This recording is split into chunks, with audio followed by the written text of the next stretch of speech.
Magandang araw sa inyo mga katropa. Another day, another ride. Nandito na naman tayo para maglibot.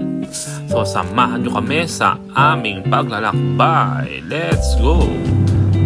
So ayun nga mga katropa, ako nandito na sa aming meeting place. So ang nandito inabutan ko ay si Kuya Wilson. Kararating ko din. Dalawa lang naman tayo. So yun nga guys, mukhang kami dalawa lang ni Kuya Wilson na magra-ride kasi 9 o'clock na, 9 AM. So ride time na yun. Pero maghihintay pa kami ng konti, baka sakaling may sumunod pa. Oo, nag-message kaninang maaga. Oo, nagpapasok tayo. Hindi na pare rito, wala rin. Wala. Hindi nasagot.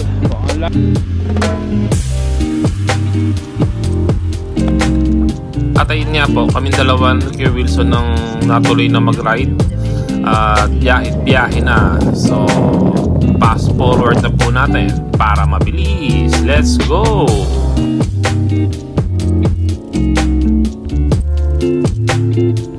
Kung mapapansin nyo mga katropa, medyo mahaba-haba din tong inaahon namin na to.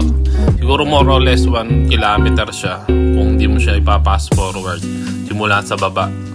So talagang pahirapan bago makaahon.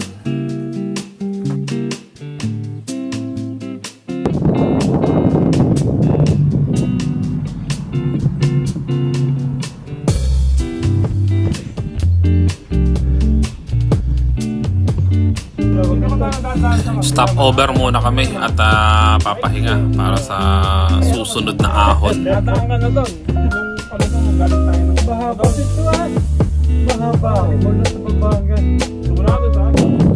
So ito na nga yung sinasabi kong susunod na ahon. Wala pang 800 meters ahon ulit. Let's go!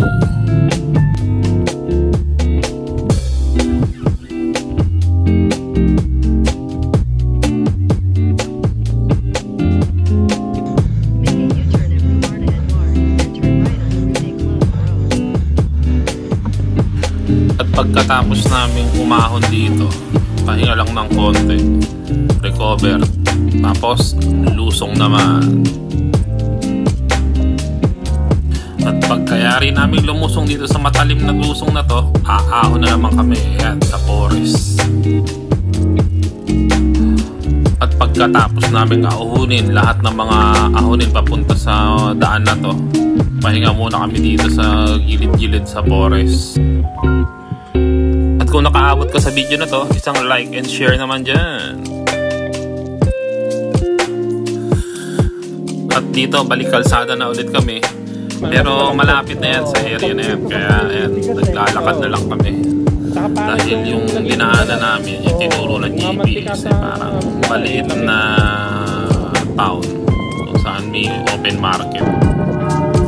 So ayan, simbahan. After nyan, ayan na.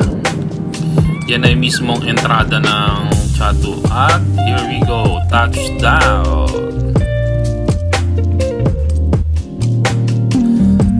So pag-stop namin, picture muna kami dito sa harap. Yan yung pinaka-gate entrance. So mamaya, papasok kami sa loob. Makikita niyo yung picture doon namin sa pinaka-katabi ng castle mismo.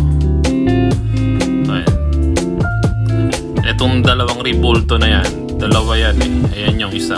Yung aso, tahol ng tahol dahil akala niya sinagpang yung aso.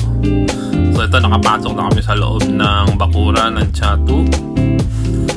Ayan, picture muna. Sulitin hanggat walang tao.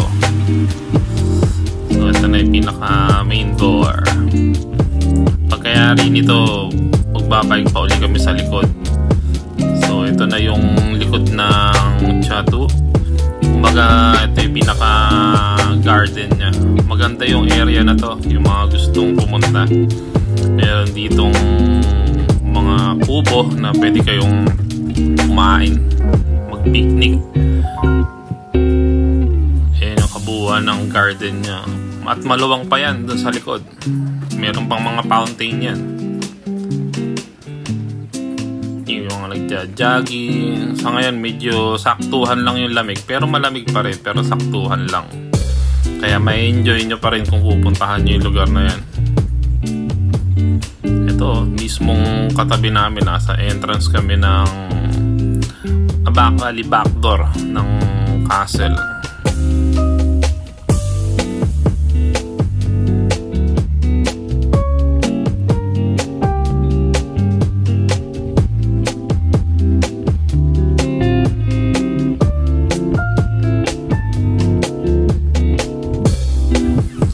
So konting picture lang ulit.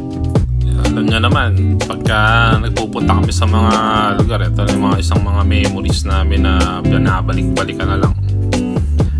So bababa kami sa garden. Dito ang daan niya, dalawang hagdanan, pero buti meron siyang daanan na slide. So ito na yung garden sa baba. Left and right niya ni mga puzzle piece. Magpunta ka sa gitna. Pag pumasok ka, medyo maliligaw ka sa gitna. Ayan, picture ulit. So this time pauwi na kami at ang dinaanan namin is yung forest. So ito, exit na. So dito ko natatapusin ang aking video. Sana kayo nalibang sa aming paglalakbay. Don't forget to like, share, and subscribe. At mag-iingat po kayong lahat mga katropa. And God bless po sa inyong lahat. Bye-bye!